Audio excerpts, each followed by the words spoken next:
Muy bien, jóvenes, el día de hoy hablaremos sobre la civilización fenicia o simplemente los fenicios. ¿Quiénes eran los fenicios? Bueno, los fenicios son un pueblo de origen semita. Se van a desarrollar a orillas del Mediterráneo oriental. Eran hábiles navegantes, intrépidos comerciantes, grandes aventureros. Los fenicios van a pasar a la historia por ser uno de los pueblos más polifacéticos, y estos van a dejar una profunda huella en los pueblos con los cuales mantendrán contacto. La civilización fenicia, chicos, destaca por su habilidad en la navegación. De hecho, se les va a considerar como los mayores navegantes de la antigüedad. Las naves fenicias surcan todo el Mediterráneo, llegan a cruzar incluso las columnas de Hércules, como pueden apreciar. Bueno, me preguntarán qué es las columnas de Hércules. No es nada menos que el estrecho de Gibraltar. Eso, chicos, se encuentra en España y Marruecos, es decir, la entrada al mar Mediterráneo. Durante mucho tiempo, sobre todo en la antigüedad, las columnas de Hércules o estrecho de Gibraltar era un lugar en el cual los navegantes del Mediterráneo no se atrevían a cruzar, ya que de lleno entraban al Atlántico, un océano que por cierto era muy movido. Los fenicios lograron la hazaña de cruzar estas columnas de Hércules y llegar a Europa, llegar a bordear la costa de África. Se sabe que llegaron a lo que hoy en día es Inglaterra. Ahora bien, los fenicios, como que otros nombres los conocemos. Los, ¿no? Los romanos solían llamar a los fenicios púnicos, es sobre todo el nombre, punos o púnicos. Los otros pueblos de Oriente llamaban fenicios. En la región de Siria o Palestina, los judíos solían llamarlos cananeos. Todos estos nombres, cananeos, fenicios, púnicos, son los nombres que se le van a dar al mismo pueblo. ¿Dónde se ubica esa civilización? Podemos observar que esta civilización se encuentra a orillas del Mediterráneo oriental. Como dijimos, se encuentra en lo que hoy en día es el Líbano. Desde ese lugar los fenicios van a levantar un gran imperio comercial que dejará sentir su influencia en el mundo antiguo. Pero, ¿por qué se volvieron comerciantes? Bueno, para poder comprender hay que tener en cuenta cómo era el territorio fenicio. El territorio fenicio, como pueden apreciar chicos, es un territorio pequeño, estrecho. Es apenas una franja costera, como pueden ver. Tiene como límites a las montañas, ¿no? A las montañas del Líbano. Pues bien, el territorio fenicio es pequeño, es apenas una franja estrecha, pegada al litoral. La tierra es poco o nada fértil, arenoso, rocoso, unos cuantos riachuelos la atraviesan, pero tienen una pequeña ventaja, bueno, una gran ventaja, mejor dicho, las montañas del Líbano, que están cubiertas por cedro rojo y en sus rocas abunda el hierro. Pues bien, los fenicios tienen también el problema de estar rodeados de poderosos vecinos. Así que muchachos, pongámonos en la situación de ellos. Su territorio es pequeño, apenas apto para la agricultura. Tienen una montaña con vecina llena de bosques de cedro y hierro. Y el litoral rebosante de peces. Así que la salida solo es una. O se hacen marineros o simplemente no van a hacer nada para la historia. Es por ello que los fenicios se vieron obligados, por necesidad, a hacerse marinos, primero como pescadores, luego se dedicarían a transportar mercancías y finalmente esto los llevó a ser grandes comerciantes. A propósito del nombre Fenicia, Fenicia significa país de las palmeras, ya que estos, por así decirlo, árboles costeros abundaban en su territorio. Como sabemos entonces chicos, la navegación será la prioridad en ellos, será lo más importante. Los fenicios son los mejores navegantes del mundo antiguo. Ellos surcaron los mares, surcaron el Mediterráneo, el Mar Negro y llegarán al Atlántico.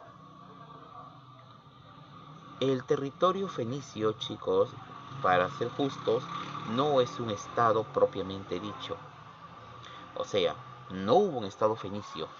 Lo que hay es un conjunto de ciudades-estado, donde van a destacar las ciudades-estados de Biblos, Beirut, Sidón, Serempo, Tiro, ¿no?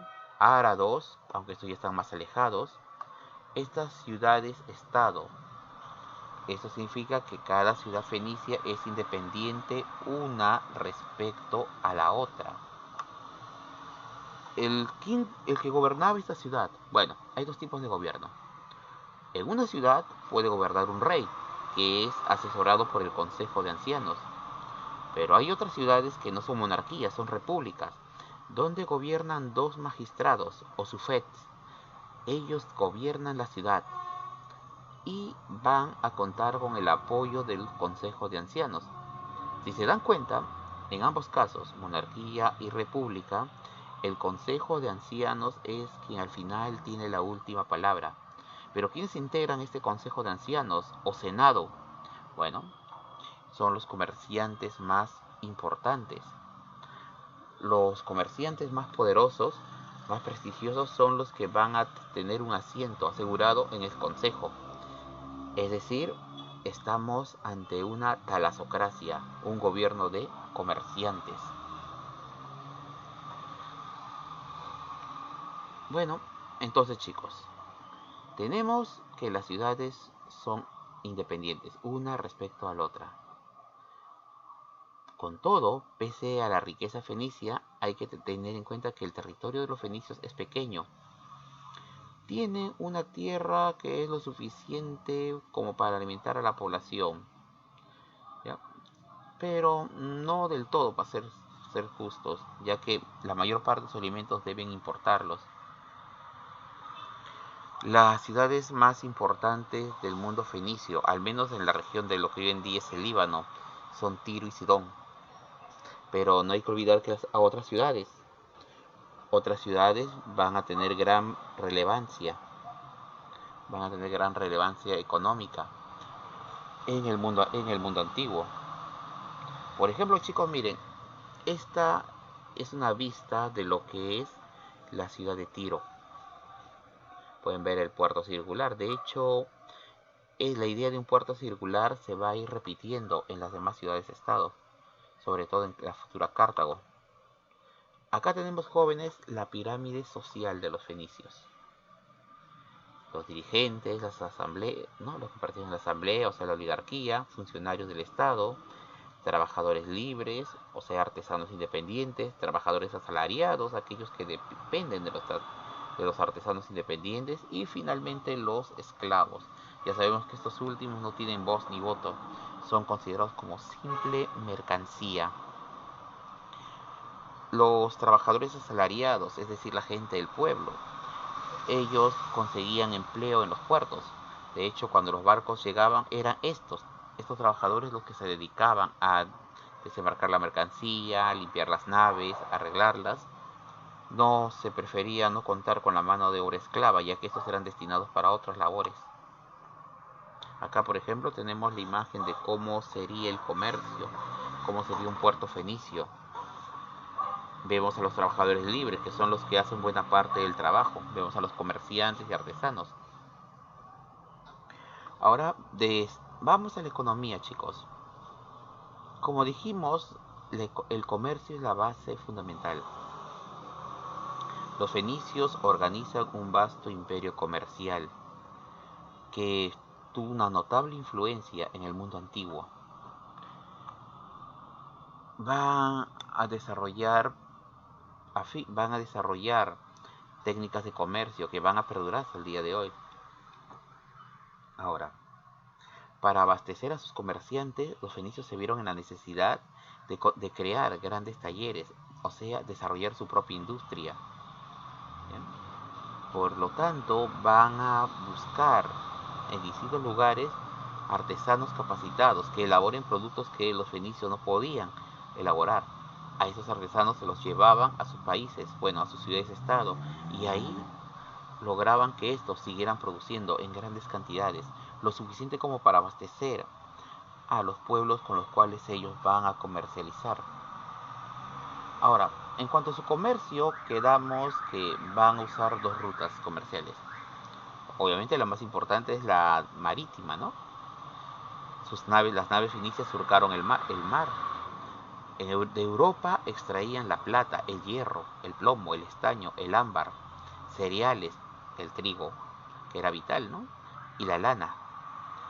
De África obtenían el marfil, es decir, los cuernos de elefantes, como pueden ver aquí, oro, plumas de avestruz y el famoso papiro que servía para la escritura. Aquí, muchachos, podemos observar cómo eran las rutas comerciales de los fenicios, cómo surcaban el Mediterráneo. Observen que la mayor parte de sus viajes trataban de ir pegados a la costa.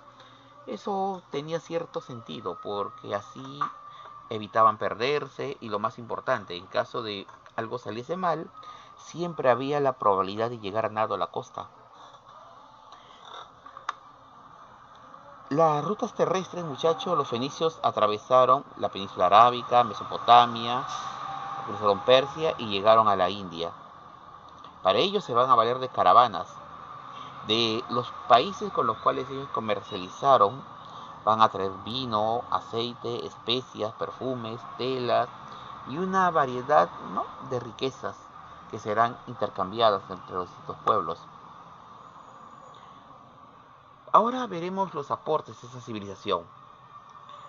Uno de los primeros grandes aportes de los fenicios es nada menos que el vidrio.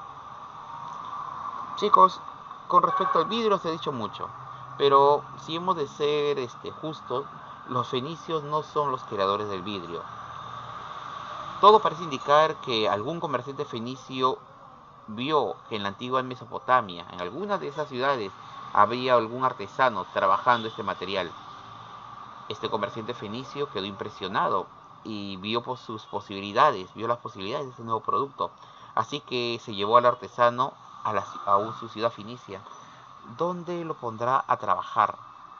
Con el tiempo los fenicios aprendieron este arte y empezaron a vender vidrio por todos los lugares del mundo conocido de aquella época. La producción fenicia fue tal que hasta el día de hoy muchos creen que los fenicios fueron los que realmente inventaron el vidrio. Otro gran aporte es la letra de cambio. Esto va a facilitar el comercio, sobre todo las transacciones comerciales, a la vez que te va a permitir viajar llevando poco dinero encima. Pero ¿cómo es la letra de cambio? Bueno, chicos, todos sabemos que es muy peligroso caminar llevando grandes cantidades de dinero. Sabes que la inseguridad es todo un problema del cada día, ¿no? Es el pan de cada día. Pues bien, en la antigüedad era incluso hasta más. Los grandes comerciantes tenían temor de ser asaltados en el camino y perder su capital. Por esa razón se crea la letra de cambio. Vamos a hacer un ejemplo. Estoy en la ciudad de Tiro, ciudad fenicia por excelencia. Soy un rico comerciante que necesita comprar lana de lo que hoy en día es Francia, ¿no? Marsella, los puertos fenicios. Deseo comprar en ese territorio esclavos, vino y demás cosas que produce esa región. Así que yo zarpo, pero no llevo dinero, no llevo el dinero o mi capital. Ese dinero que tengo a la mano voy a un templo o a un palacio y lo deposito ahí. Los sacerdotes del templo apuntan mi nombre, apuntan la cantidad y me entregan un documento. Tomo ese documento y viajo. Cuando llego a la ciudad de mi destino, me acerco a otro templo fenicio y entrego el documento. Los sacerdotes del lugar, una vez que verifiquen que el documento que he entregado es original y está todo correcto, me darán el monto estipulado. Así es, podían viajar grandes distancias sin llevar dinero, con la confianza de que al llegar obtendrían el dinero que habían depositado en el primer templo. Acá tenemos, chicos, aquí tenemos, muchachos, el mayor aporte de ellos, el alfabeto. Bueno, pero tampoco es de ellos propiamente. Está bien. Todos los textos dicen que los fenicios fueron los inventores del alfabeto. Pero muchachos, hay que tener en cuenta que ellos van a tomar las consonantes, la demótica de los egipcios. Van a tomar. Y van a tomar las vocales de los griegos. Así nace el alfabeto. Los fenicios, con todo, sí son responsables de haber masificado este sistema. Ellos hicieron que el alfabeto se haga popular por el mundo conocido. Y es que, muchachos, con sus 22 signos es más sencillo. La escritura cuneiforme tiene más de 500 símbolos y la china todavía más. ¿Se imaginan tener que usar 500, 600, 800, 1000 símbolos para poder comunicarnos? Con el alfabeto, simplemente con 22 símbolos y resuelto el problema. Y así se resolvía el problema. Un aporte más curioso es que ellos destacaron en el teñido de las telas. Las telas eran teñidas de color púrpura y para eso emplearían, ¿no?, el murex. El murex, como pueden ver, ¿no?, en la pizarra o pantalla, es una pequeña ostra, un molusco.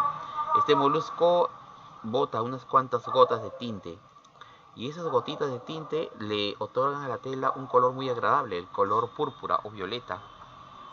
Dicho sea paso, este color o esas telas de ese color están reservadas para la nobleza, para los reyes. Solo ellos tenían derecho a usarlas. En su expansión comercial, los fenicios van a abastecerse en distintos lugares. Bueno, eran rutas largas. Tenían que buscar lugares donde abastecerse. Así que van a colocar pequeñas bases de apoyo.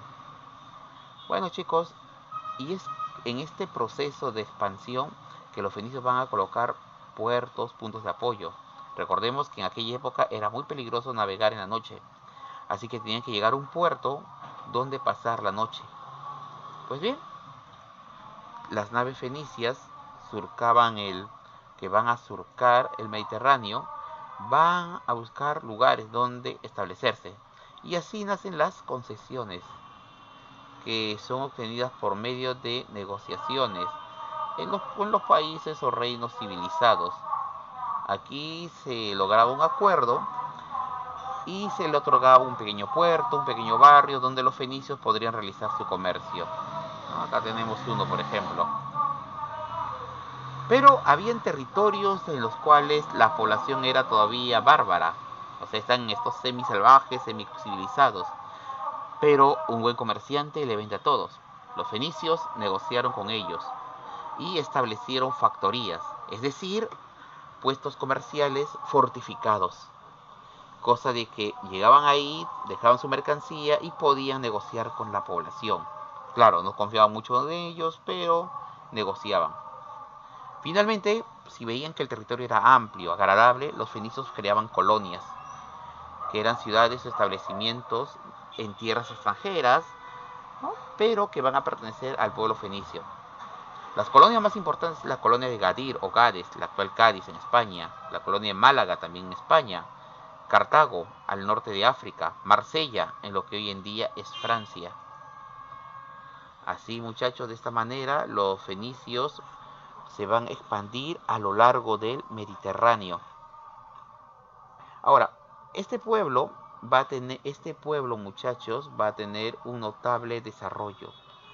La historia de este pueblo podemos dividir en etapas. Por ejemplo, tenemos el periodo Sidón. En este periodo, la ciudad de Sidón destaca por ser un centro de gran importancia comercial y naval. Los barcos de Sidón navegarán toda la cuenca del Mediterráneo, sobre todo el Mediterráneo oriental. Los señores de Sidón van a tener contacto comercial con Chipre, Rodas, Asia Menor, Grecia, las islas del Mar Egeo. Acá tenemos, por ejemplo, las ruinas de la antigua ciudad de Sidón, bueno, de su puerto en este caso. La segunda ciudad que va a tener poder es Tiro. Los tirios lograron tener la hegemonía sobre el Mediterráneo occidental. Claro, para ello tuvieron que pelearse con los griegos. Una larga guerra que tuvieron con los griegos, sobre todo los griegos del sur de Italia, de la Magna Grecia. Ahora, Como pueden ver, esta es, muchachos, la ciudad de Tiro. Es una isla. Esa es la novedad. Tiro era una isla fortificada. Y al ser una isla, muchachos, los tirios van a resistir cualquier intento de ataque, cualquier intento de conquista. Por ejemplo, los babilonios, Nabucodonosor trató de conquistar la isla. Luego de 10 años de asedios tuvo que echar tierra al asunto. Igual los asirios, todos los pueblos intentaban tomar Tiro, pero se dan cuenta que era literalmente imposible. Intentar rendir a la ciudad por hambre no era una buena idea, ya que al ser una isla y tener una gigantesca flota, los tirios se abastecían por mar. Por el agua no había problema. Por el agua, ¿por qué? Porque en la isla había una pequeña laguna de agua dulce. Pero finalmente, chicos, la ciudad de Tiro quería. Con todo, antes de caer, los tirios organizaron expediciones. Una de las más famosas fue con apoyo de los egipcios cuando bordearon la costa africana. Chicos, ahora bien, ¿en qué momento llega a su fin la ciudad de Tiro? Pues bien, para acabar con los tirios se tuvo que necesitar a uno de los mayores conquistadores del mundo antiguo, nada menos que Alejandro Magno. Alejandro se vio en la necesidad de someter Tiro. Tenía que acabar con esta ciudad. Pero ¿cómo tomar una isla? Bueno, Alejandro decidió convertir la isla en istmo. Como pueden ver en la imagen, chicos, Alejandro construyó un puente de tierra, un dique natural, para mover a su ejército, a sus torres de asalto sobre la ciudad de Tiro. El asedio de Tiro duró 7 meses. Durante 7 meses, los habitantes de Tiro resistieron obstinadamente a las huestes de Alejandro. La primera vez que Alejandro intentó tomar la isla, mandó a construir el dique, un pequeño dique. Los tirios lo destruyeron desde sus naves de guerra. Luego Alejandro mandó a cambiar de posición el dique. Los tirios desde sus catapultas empezaron a incomodar a los constructores. Alejandro ordenó que los trabajadores llevasen armaduras y escudos. Los tirios cambiaron de táctica lanzando catapultas con arena al rojo vivo. Eso hacía que los trabajadores, se arrojaran al mar. Finalmente, los tirios lanzaron barcos envueltos en llamas para destruir el dique y destruyéndolo, pero Alejandro no se amilanó. Volvió a construir otra vez y mandó a traer a toda la flota. Reunió barcos de guerra y se enfrentó a la flota tiria. Los tirios se dieron cuenta que tarde o temprano Alejandro tomaría la isla, o al menos la rendirían por hambre. Así que, ya con los pocos barcos que quedaban, decidieron evacuar la isla. Bueno, evacuaron a las mujeres y niños, principalmente, y se quedaron a pelear. Tras 7 meses de asalto, el puente de tierra fue terminado. Alejandro y sus hombres tomaron la isla. Fue una feroz batalla. Alejandro estaba furioso por la resistencia que habían dado. Habían retrasado por 7 meses sus planes de conquista. De esta manera cayó la ciudad de Tiro. Como sabemos, chicos, como dijimos, aquí pueden ver, chicos, cómo se hubiera visto la ciudad cuando cayó a manos de Alejandro. El fuego, el humo. Prácticamente los tirios se negaron a rendir la ciudad. Y acá tenemos, chicos, en esta línea negra, el dique que construyó Alejandro. ¿Pueden verlo? Es el dique, el puente de tierra. Todo lo que hizo Alejandro.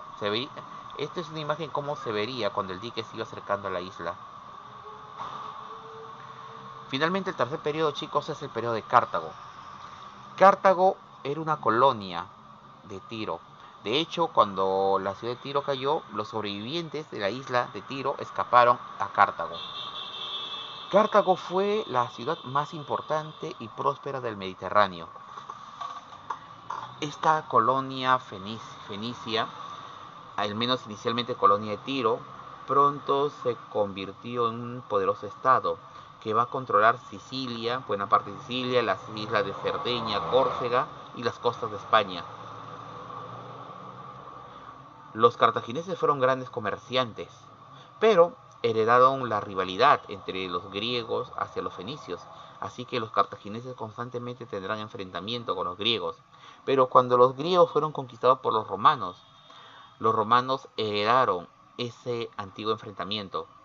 Así pues, muchachos, Roma y Cartago iniciarán una sangrienta guerra, ¿no? En total, 3 sangrientas guerras que van a ser denominadas guerras púnicas. En estas 3 sangrientas guerras, chicos, en la primera, los romanos y cartagineses trataron de luchar por el control de la isla de Sicilia, pero la segunda fue la más espectacular. Aníbal Barca, al mando de un gigantesco ejército, marchó sobre Roma. En su ejército llevaba hasta elefantes de guerra, como pueden ver.